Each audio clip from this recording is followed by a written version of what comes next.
Yan mga kakusina, mga kamotor, mga ka-28. Puno na yung ating pang yung tubig natin para sa bibi natin. Kaya mas mauna pa nating pakainin yung ating mga alagang bibi kaysa sa atin. Kaya tara, papaka muna tayo bago tayo maggayat. Let's go. Patoka muna tayo ng ating alaga.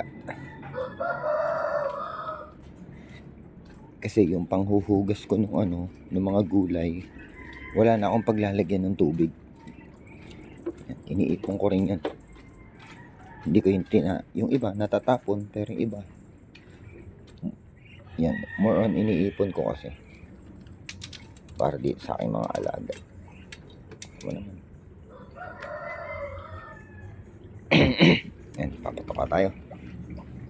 Patoka tayo sa ating backyard farm.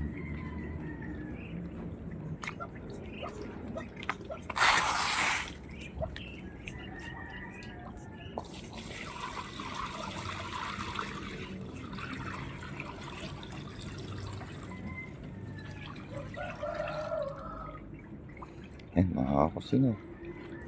Bali yung tatlo dyan na dumalaga. Yan. Kinatay natin noong birthday ko.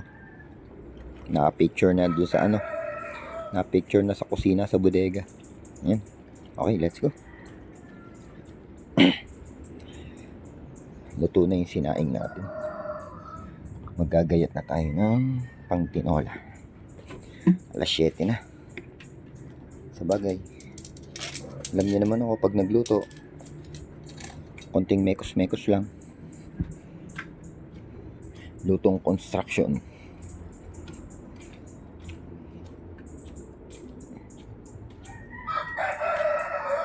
Hindi ko na masyadong niluluto kasi para pagkain namin mamaya pag init, maganda pa rin yung texture ng karne tsaka ng mga gulay. Okay. So,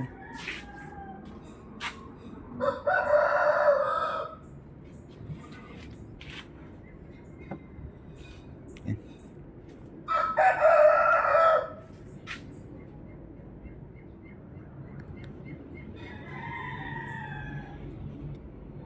That's it mga kakusina, mga kamotor, mga ka-28.